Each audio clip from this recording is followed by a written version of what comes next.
O sol de dezembro castigava o aterro de Gramacho, como se quisesse derreter tudo o que restava de humano naquele lugar.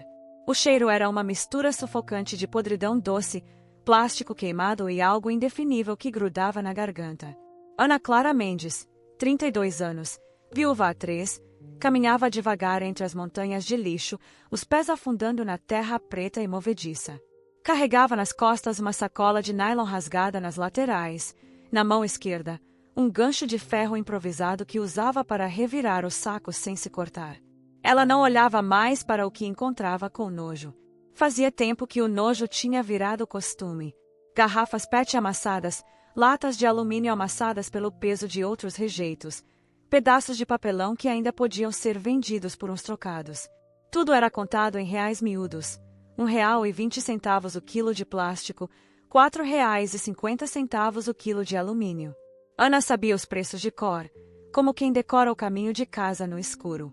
Naquele dia, porém, ela sentia o peito mais apertado do que de costume. Era 25 de dezembro de 2025. Lá em cima, no Vidigal, Pedro devia estar brincando com as crianças da rua, esperando a noite para ver os fogos que a gente via de longe, refletidos no mar. Ana prometera a ele que este ano haveria uma ceia de verdade, frango assado, farofa com passas, uma coca gelada. Promessa de mãe é coisa séria. Por isso ela tinha saído mais cedo, querendo juntar pelo menos R$80 para completar o que faltava no mercadinho da Dona Lúcia. Foi quando ouviu o ronco grave de um motor potente.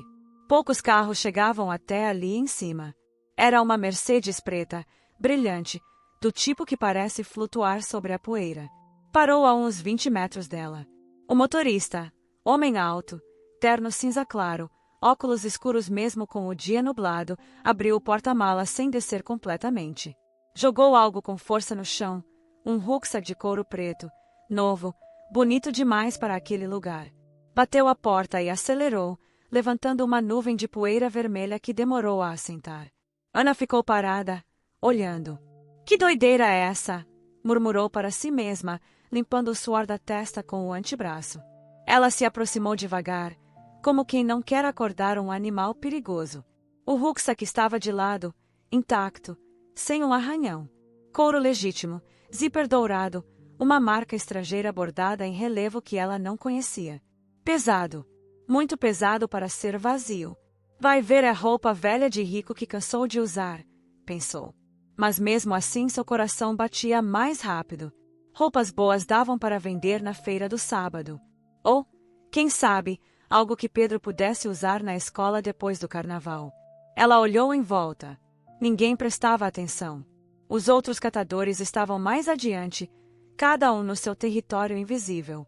Ana se agachou, puxou o rucksack para perto e abriu o zíper principal com cuidado, quase com reverência. O que viu fez o ar fugir dos pulmões dela. Notas. Muitas notas de 100 e R$200, amarradas em maços grossos com elástico. Não eram notas velhas, sujas, amassadas. Eram novas, lisas, cheirando a tinta fresca. Ana sentiu as pernas fraquejarem. Sentou-se no chão mesmo, ali no meio do lixo, sem conseguir respirar direito. Dentro ainda havia um envelope bege, lacrado com cera vermelha, um relógio de pulso dourado com pulseira de couro marrom muito gasto e uma foto antiga, amarelada nas bordas. Ela pegou a foto primeiro, com dedos trêmulos. Uma mulher jovem, de cabelos cacheados longos, sorriso aberto, biquíni dos anos 90, estava abraçada a um homem mais velho, elegante, de camisa social aberta no peito. Ao fundo, a praia de Copacabana, o mar calmo, um dia de sol perfeito. A mulher era idêntica a Ana. Mesma boca carnuda, mesmo nariz reto, mesmos olhos castanhos profundos. Só que 20 e poucos anos mais nova. Ana sentiu um frio subir pela espinha, apesar do calor de 38 graus. Quem é essa mulher? Sussurrou. Virou a foto. No verso, escrito à mão com caneta azul desbotada. Isabel e Eduardo, Copacabana, fevereiro de 1992. Isabel, o nome da mãe dela antes de mudar tudo. Antes de virar Dona Maria. Antes de fugir de São Paulo com uma barriga de 7 meses e medo nos olhos. Ana deixou a foto cair no colo. Olhou de novo para dentro do rucksack. Contou os maços depressa, sem tirar do lugar.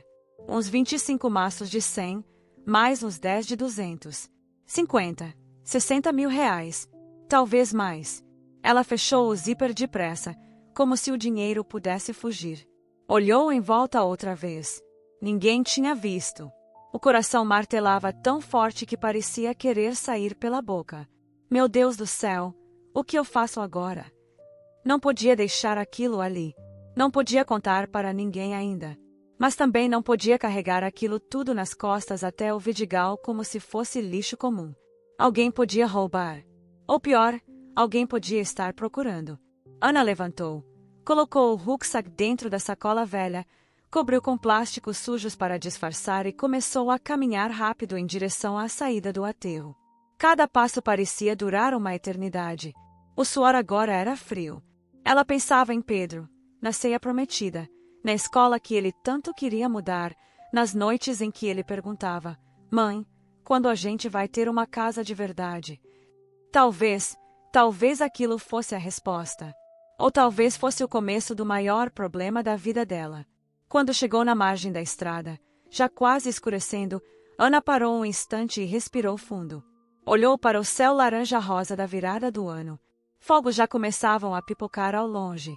Senhor, me guia, pediu baixinho. Não me deixa errar com meu menino. E seguiu caminhando em direção ao ponto de ônibus, com o peso do couro caro contra as costas e um segredo que queimava por dentro. Ela não sabia ainda, mas aquele rucksack não era apenas dinheiro e uma foto antiga. Era uma porta aberta para um passado que a mãe dela tinha enterrado com todas as forças, e que agora batia à sua porta, insistente, como quem não aceita mais ser esquecido. O ônibus sacolejava pela subida íngreme do Vidigal, o motor gemendo como se pedisse socorro. Ana Clara segurava a sacola velha contra o peito, como se fosse um bebê recém-nascido. Dentro dela, o rucksack de couro parecia pulsar, vivo, cheio de segredos que ela ainda não entendia. O cheiro de couro novo misturava-se ao odor de suor, diesel e fritura que impregnava o coletivo lotado. Ela olhava pela janela suja, mas não via nada, nem as luzes coloridas das casas, nem os fogos que já começavam a estourar esporádicos no céu escuro. Sua mente estava fixa naquela foto, na mulher que era ela mesma, mas mais jovem. Na palavra escrita no verso, Isabel. Quando desceu no ponto mais alto da comunidade, o ar estava fresco, carregado do cheiro de pólvora e de churrasco dos vizinhos. Era quase meia-noite. As crianças corriam gritando, algumas com bombinhas nas mãos, outras com latas de refrigerante que serviam de tambor. Pedro a esperava na porta da casa, descalço, com a camiseta do Flamengo que já estava pequena. Mãe, você demorou. A avó disse que se não chegasse logo a gente ia comer sem você. Ana forçou um sorriso, mas o menino percebeu algo errado. O que foi, mãe? Tá com cara de quem viu assombração. Nada não, meu filho. Só cansada. Vai lá dentro que eu já vou. Pedro entrou correndo, e Ana ficou parada um instante na porta, respirando fundo. A casa era pequena, 2 quartos, cozinha-sala, banheiro minúsculo. Mas era delas. Dona Maria estava na cozinha, mexendo uma panela de feijão com linguiça. O cheiro era reconfortante, familiar. Ana sentiu os olhos marejarem. Quantas noites sua mãe tinha ficado ali, cozinhando com o que tinha, cantando baixinho para não acordar a filha pequena. Mãe, chamou Ana, a voz baixa. Dona Maria virou-se devagar. Aos 62 anos, ainda era bonita, com os cabelos grisalhos presos num coque frouxo e o rosto marcado por rugas que contavam histórias de luta. Mas naquela noite, ao ver a expressão da filha, algo mudou em seus olhos. Um lampejo de medo antigo. O que houve, filha?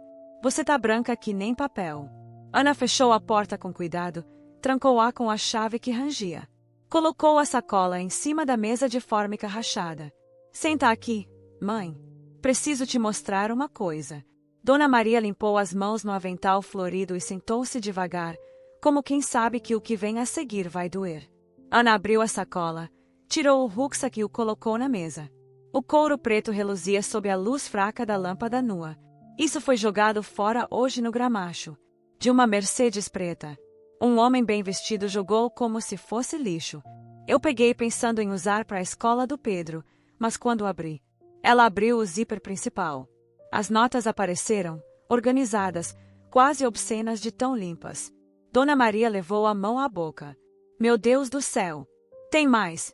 Continuou Ana, tirando o envelope, o relógio e a foto. Quando Dona Maria viu a foto, o corpo dela pareceu encolher. Os olhos encheram-se de lágrimas instantâneas. Essa sou eu! Sussurrou. E o Eduardo? Ana sentiu o chão sumir debaixo dos pés. Então é verdade. Você era a Isabel. Dona Maria assentiu devagar, sem olhar para a filha. Eu era. Há muito tempo. Antes de tudo mudar. Ana sentou-se ao lado dela, pegou sua mão. Estava gelada. Conta, mãe. Por favor. Eu preciso entender. Dona Maria respirou fundo, como quem mergulha num poço profundo. Eu conheci o Eduardo em 1990, em São Paulo.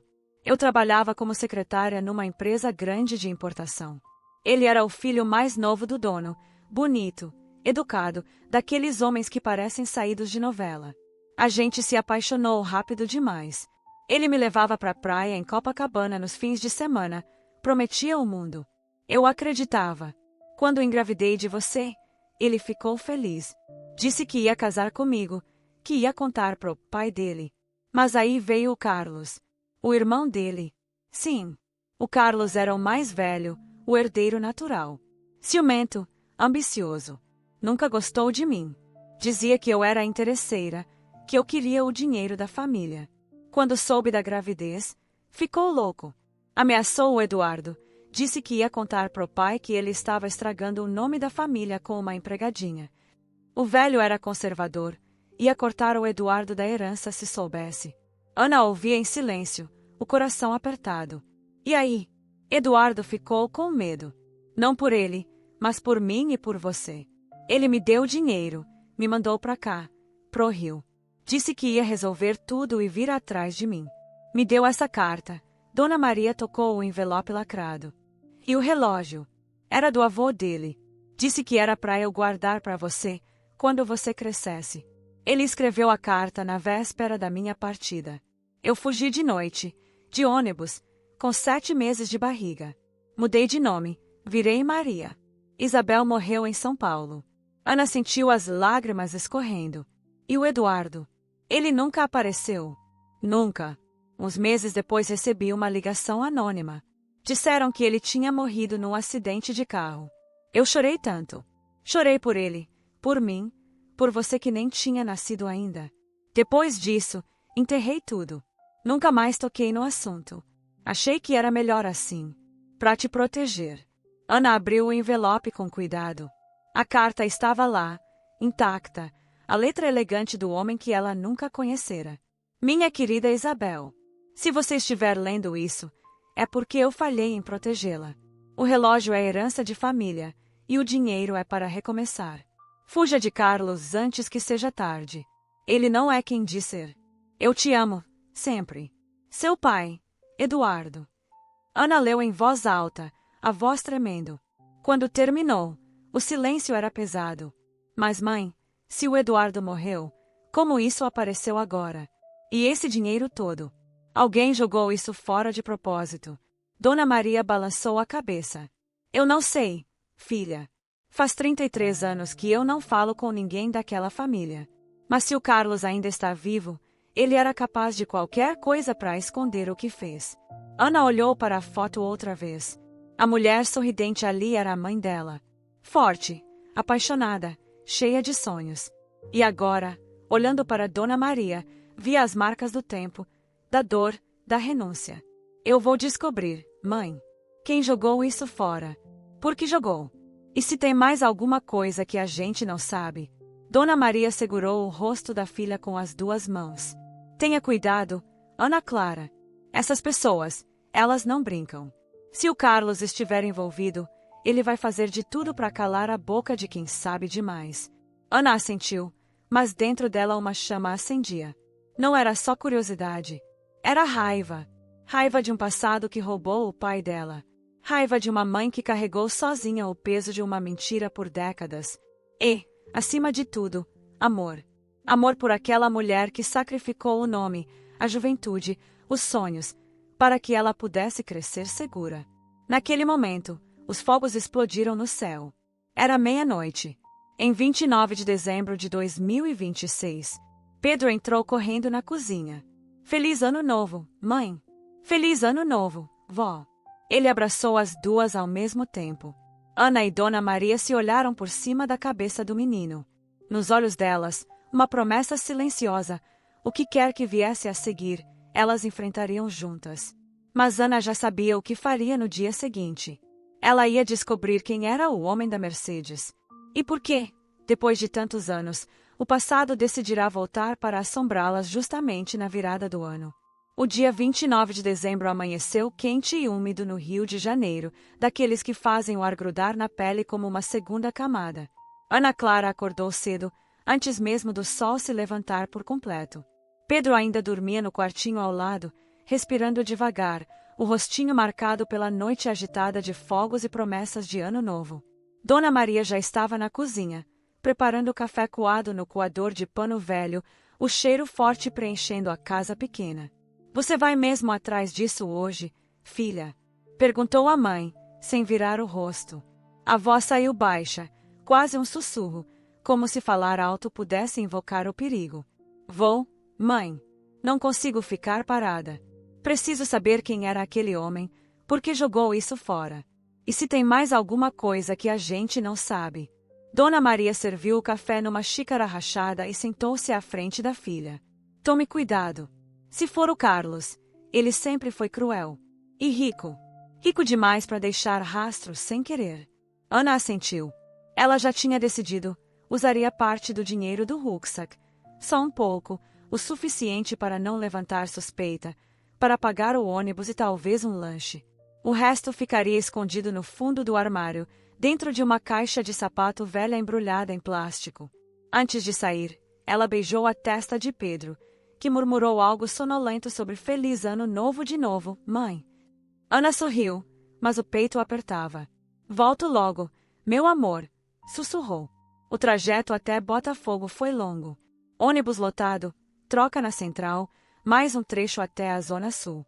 Ana vestia sua melhor roupa, uma blusa branca de algodão que usava só em ocasiões especiais, saia jeans simples e sandália rasteira limpa. No pescoço, o cordão de ouro falso que Pedro dera de presente no Dia das Mães anterior. Queria parecer digna, mesmo sabendo que, para quem morava em mansões, ela sempre seria a catadora. Chegou à Avenida Atlântica por volta das 10 horas. O mar estava calmo, quase espelhado, e as pessoas caminhavam devagar, ainda com cara de ressaca festiva. Ela seguiu as instruções que tinha anotado num pedaço de papel. A empresa de importação ficava num prédio envidraçado na Rua General Polidoro, número 180. Chamava-se Mendes Importações Limitada. O nome já dizia tudo. O saguão era fresco, climatizado, cheirava a café caro e perfume importado. A recepcionista, uma mulher de uns 45 anos, maquiagem impecável, cabelo liso tingido de loiro, ergueu os olhos do computador quando Ana se aproximou. Bom dia. Posso ajudar? Ana engoliu em seco. Bom dia. Eu gostaria de falar com o Sr. Carlos Mendes. É, assunto pessoal. A recepcionista sorriu daquele jeito profissional que não chega aos olhos. O Sr. Carlos não atende sem agendamento. O senhor tem horário marcado? Não, mas é urgente. Diga que é sobre um objeto que ele perdeu. Um relógio. De ouro. Com pulseira marrom. A mulher hesitou. Olhou para Ana de cima a baixo, avaliando. Depois pegou o telefone interno. Um momento. Falou baixo, rápido. Desligou e apontou o elevador. Último andar. Alguém vai recebê-la. Ana entrou no elevador sentindo o estômago revirar. O espelho refletia uma mulher comum, cansada, mas com olhos determinados. Você consegue, disse a si mesma. No último andar, um corredor largo, carpete cinza, quadros abstratos nas paredes. Um homem de terno escuro a esperava. Segurança, com certeza. Levou-a até uma porta dupla de madeira escura. Bateu 2 vezes e abriu. Carlos Mendes estava sentado atrás de uma mesa enorme de mogno. Uns 65 anos. Cabelo grisalho penteado para trás, olhos azuis frios como gelo. Vestia camisa social branca com as mangas dobradas, relógio de aço no pulso esquerdo, nada do ouro antigo. Ao ver Ana entrar, não se levantou. Apenas apontou a cadeira à frente. Sente-se. Ana sentou. O segurança fechou a porta e ficou do lado de fora. Então, você achou meu relógio?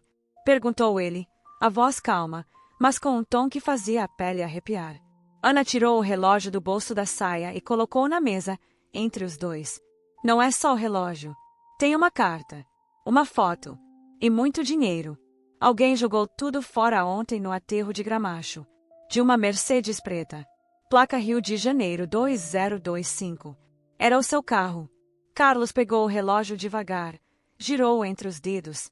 Seus olhos se estreitaram ao ver o fundo da caixa, onde estava gravado, para Eduardo, 1985.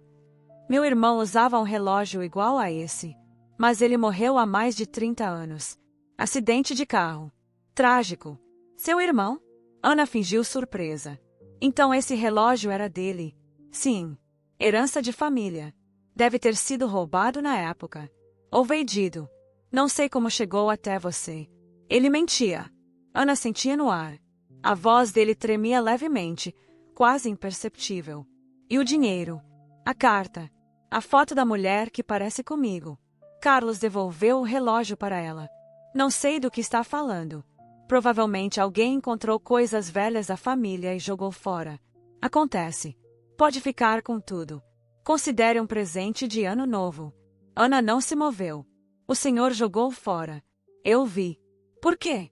Pela primeira vez, Carlos pareceu desconfortável. Passou a mão no rosto. Moça, eu sou um homem ocupado. Tenho câncer. Terminal. Talvez eu tenha limpado algumas coisas antigas.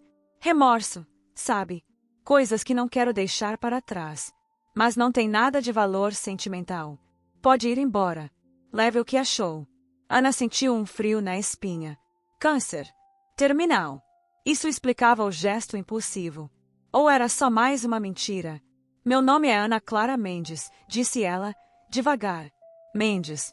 Igual ao seu sobrenome. Carlos congelou. Pela primeira vez, olhou de verdade para o rosto dela. Os olhos castanhos profundos, o formato da boca, o nariz reto. Algo clicou. Isabel, murmurou ele, quase para si mesmo. Ana se levantou. Minha mãe era Isabel. Antes de virar Maria. Antes de fugir de você. Carlos não respondeu. Apenas apertou um botão no interfone. Pode levar a visitante até a saída. O segurança apareceu. Ana saiu sem olhar para trás, mas sentia os olhos dele queimando suas costas. No elevador, as pernas tremiam. Quando chegou à rua, o sol batia forte. Ela andou rápido, virou a esquina, entrou num café pequeno e sentou-se numa mesa ao fundo. Pediu uma água. Precisava respirar. Enquanto bebia, olhou pela janela. Um carro preto, não a Mercedes, mas outro sedã escuro, estacionou do outro lado da rua. Um homem de óculos escuros ficou olhando na direção dela. Ana sentiu o coração disparar. Pagou rápido e saiu pela porta dos fundos. Pegou um táxi que passava. No caminho de volta ao Vidigal, o celular tocou. Número desconhecido. Alô? Dona Ana Clara. Aqui é o seu Antônio. O detetive que a senhora contratou ontem à tarde. Sim, seu Antônio. Alguma novidade? A voz dele saiu grave. Sim, senhora. E é grande. O Eduardo Mendes, seu avô, não morreu em 1993. Está vivo. Mora numa fazenda em Minas Gerais, perto de Poços de Caldas. Nome falso, Eduardo Silva. Eu confirmei com um contato da Polícia Civil de lá. Ele vive isolado há décadas. Ana deixou o celular quase cair. Vivo. Sim. E tem mais. Ele sabe que tem uma neta. E o Carlos? Bem, parece que o Carlos descobriu isso recentemente. Talvez por isso o rucksack. Talvez ele tenha tentado destruir as provas antes de morrer. Ana fechou os olhos. Lágrimas quentes escorriam. Obrigada, seu Antônio. Quanto eu te devo? Depois a gente acerta. Mas disse. Se o Carlos sabe que você está mexendo nisso, Ele não vai deixar barato. Ela desligou. O táxi subia a ladeira do Vidigal. Pedro estaria esperando. Dona Maria também. Mas agora tudo mudará. Seu avô estava vivo. E o tio-avô, o homem que destruíra a vida da mãe dela, estava morrendo, mas ainda perigoso. Ana apertou o relógio no bolso. Sentiu o metal frio contra a palma da mão. Eu vou atrás dele, pensou. Nem que seja a última coisa que eu faça. O dia 1º de janeiro de 2026 amanheceu cinzento no Rio de Janeiro, com uma garoa fina que deixava o asfalto brilhando como se a cidade tivesse chorado durante a noite. Ana Clara acordou com o corpo pesado, mas a mente alerta. Fazia quase 10 dias desde o confronto em Botafogo e a ligação do seu Antônio. 10 dias de noites mal dormidas, de olhares desconfiados para trás toda vez que saía de casa, de Pedro perguntando por que a mãe parecia tão distante. Ela havia guardado o dinheiro em um lugar seguro, parte dele já usada para pagar o médico de Pedro, que se recuperava devagar da dengue, mas o relógio e a carta continuavam guardados no fundo da gaveta, como relíquias que queimavam. Decidirá viajar sozinha. Dona Maria insistira em ficar com Pedro. Vai, filha, mas volta inteira. Ele precisa da mãe viva, não de histórias bonitas. Ana beijou o filho 1000 vezes antes de sair, prometendo ligar todo dia. Levava na bolsa uma muda de roupa, o envelope com a carta, o relógio embrulhado em um lenço e pouco mais de R$ 800 em notas pequenas. O resto do dinheiro ficaria para emergências. A rodoviária Novo Rio estava movimentada mesmo em pleno janeiro. Gente voltando das férias, famílias carregando malas, cheiro de pastel frito e café. Ana comprou a passagem para Poços de Caldas. A viagem duraria quase 10 horas, comparada em São Paulo. Sentou-se no banco da frente do ônibus, perto da janela, e deixou o vidro embaçado pela respiração. Enquanto o veículo saía da cidade, passando pela ponte Rio-Niterói, ela pensava no avô que nunca conhecera. Eduardo Silva. Como seria o rosto dele agora? Teria os mesmos olhos castanhos que ela via no espelho. E o que diria ao ver a neta que ele nem sabia que existia? A estrada subia devagar, deixando o mar para trás e entrando nas serras de Minas. O verde das montanhas era diferente do verde do rio, mais escuro, mais denso, quase melancólico. Ana dormiu aos pedaços, acordando a cada parada para tomar um café quente e mandar mensagem para a mãe, chegando em BH. Tudo bem por aí? Dona Maria respondia sempre com as mesmas palavras. Tudo em paz. Pedro comeu tudo. Cuida de você.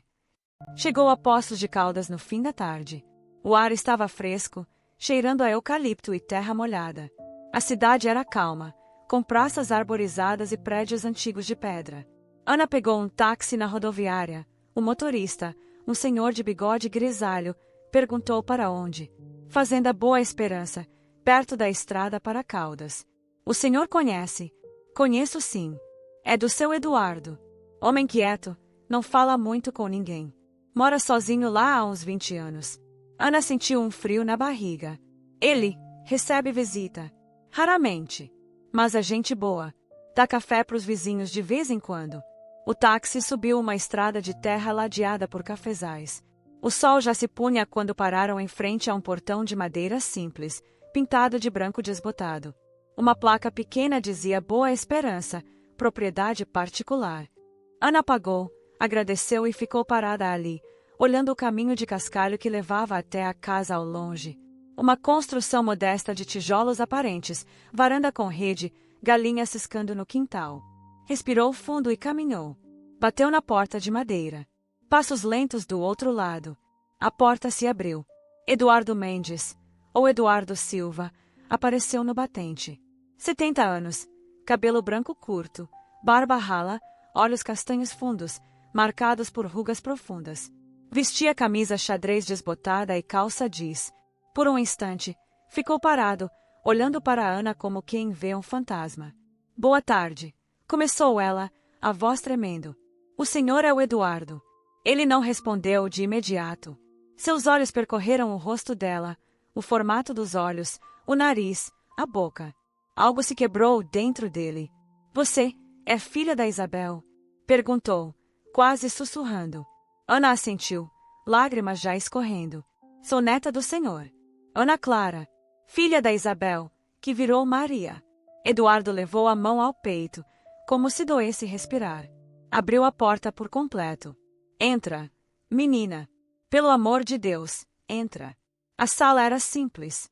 Sofá velho, mesa de madeira, fotos antigas nas paredes, nenhuma de família. Ele serviu água numa caneca de louça e sentou-se à frente dela. Ficaram em silêncio por longos minutos. Eu pensei que você tinha morrido, disse Ana, por fim. Em 1993. Acidente de carro. Eduardo baixou a cabeça. Foi o que o Carlos quis que todos pensassem. Ele falsificou documentos, pagou gente para espalhar a notícia. Eu fugi. Primeiro para a Argentina, depois voltei escondido para o Brasil. Mudei de nome, comprei essa fazendinha com o que sobrou. Vivi como se estivesse morto. Para proteger a Isabel. E você? Ana tirou a foto do bolso e colocou na mesa. Ela guardou isso a vida inteira. E essa carta? O relógio. Eduardo pegou a foto com mãos trêmulas. Lágrimas caíram sobre o papel amarelado.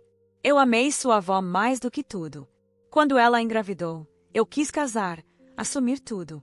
Mas o Carlos, ele era obcecado pela herança. Ameaçou matar a Isabel se eu não sumisse. Eu acreditei. Fui covarde. Deixei ela ir embora com uma carta e um pouco de dinheiro. Depois disso, sumi. E o rucksack? Perguntou Ana. Por que apareceu agora, jogado no gramacho? Eduardo respirou fundo.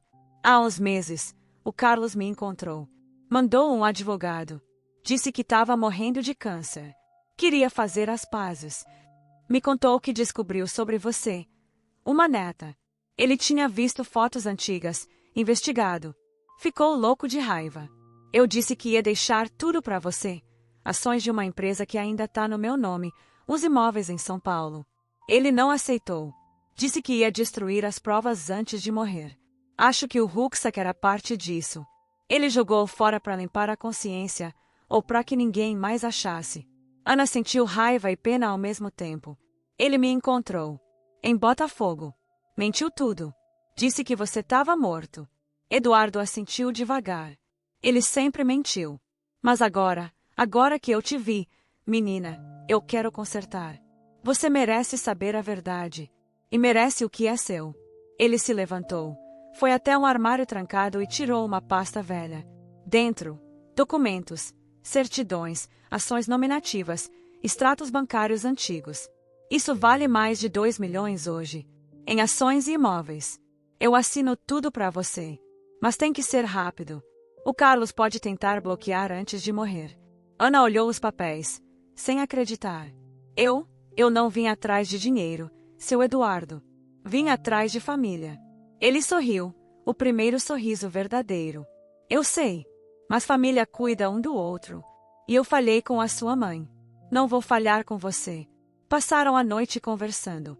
Ele contou histórias da juventude, as viagens com Isabel para a praia, as promessas sussurradas à noite, o medo que crescia com as ameaças do irmão. Ana contou da vida no Vidigal, da morte de João, da luta diária por Pedro. Choraram juntos. Riram de lembranças pequenas. Quando amanheceu, Eduardo preparou café com pão de queijo caseiro. Ana sentiu, pela primeira vez em muito tempo, um pedaço de paz. Antes de partir, ele deu um abraço longo nela. Volta logo. Traga a Isabel. E o menino. Quero conhecer meu bisneto. Ana assentiu, emocionada. Eu volto. Prometo. No ônibus de volta ao Rio, ela segurava a pasta de documentos contra o peito. O celular vibrou. Mensagem de Dona Maria. Filha, como foi? Tá tudo bem. Ana respondeu. Mãe, ele tá vivo. E quer te ver. Prepare o coração. A gente vai ter muito o que conversar. Mas no fundo da mente, uma sombra permanecia. Carlos ainda estava vivo. E, moribundo ou não, homens como ele não desistem fácil. Ana sabia que o confronto final estava chegando. E que, dessa vez, ela não iria sozinha. O mês de janeiro de 2026 passou como um borrão para Ana Clara. Depois da volta de Minas Gerais, a vida ganhou um ritmo novo, quase irreal.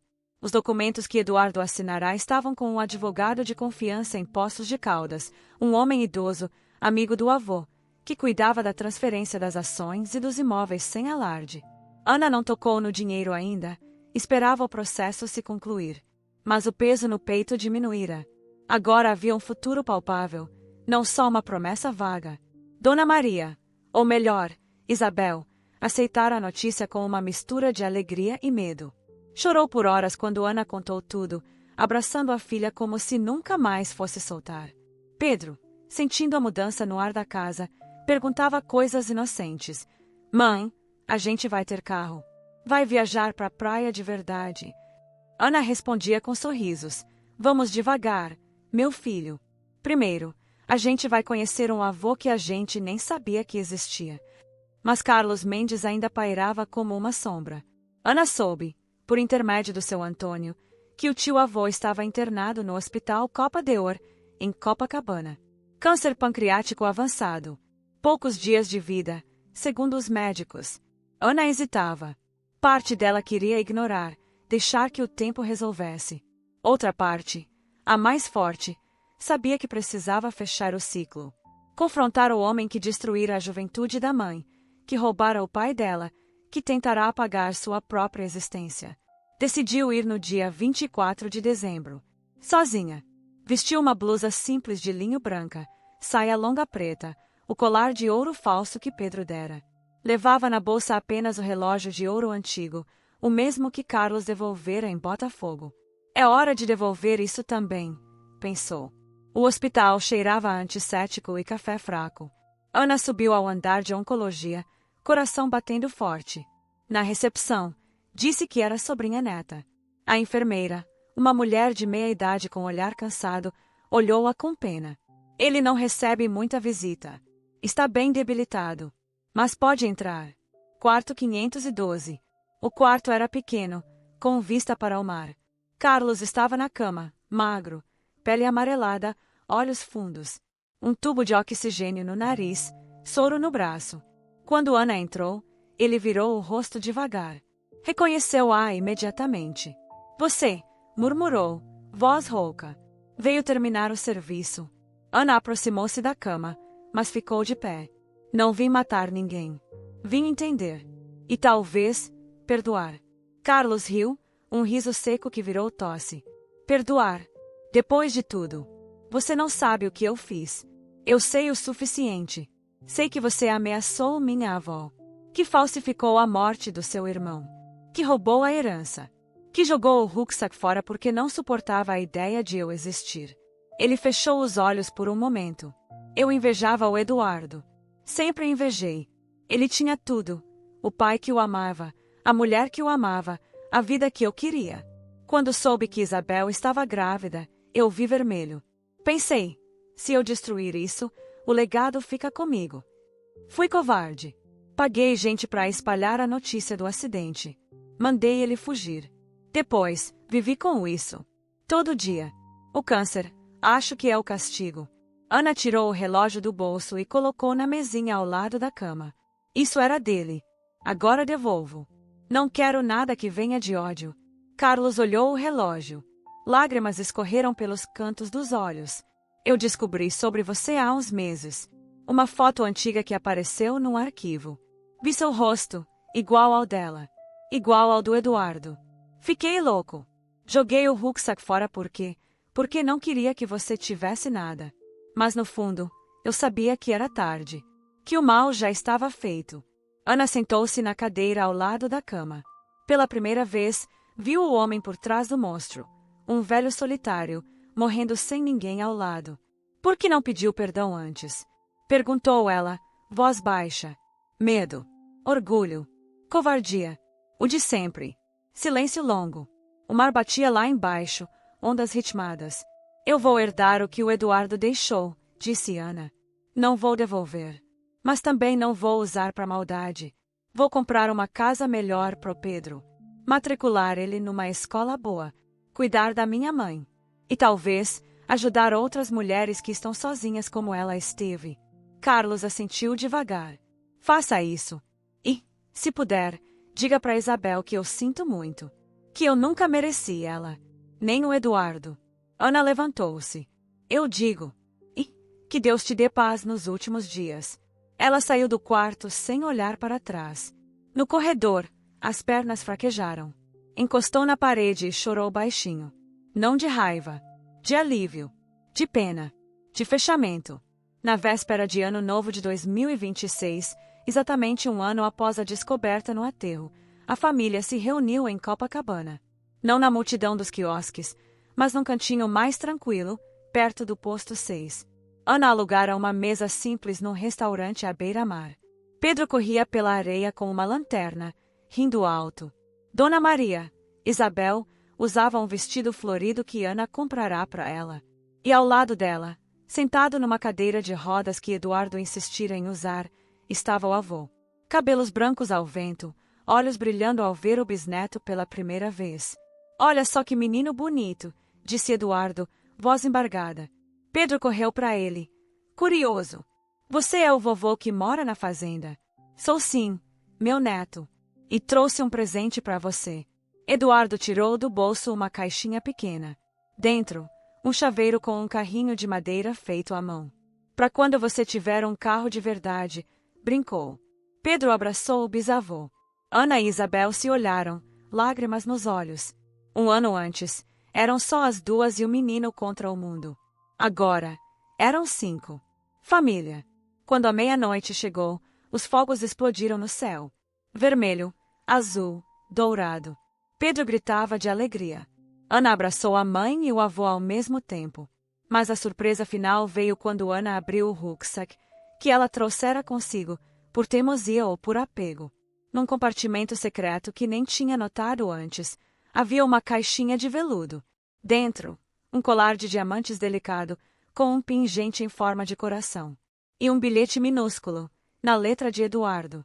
Para minha neta, que eu nunca conheci. Que 2026 te traga tudo o que eu não pude dar antes. Feliz Ano Novo. Com amor, seu avô. Ana colocou o colar no pescoço. As pedras brilharam sob os fogos. Pedro olhou admirado. Mãe, isso é de verdade. É de verdade, meu filho. E é nosso. Eles ficaram ali, olhando o mar, os fogos refletindo na água. Um ano que começara com lixo e segredos terminava com família, perdão e esperança. Ana Clara Mendes olhou para o céu estrelado e sussurrou. Obrigada, Senhor, por abrir o zíper do destino. E pela primeira vez em muito tempo, sentiu que o ano novo realmente começava.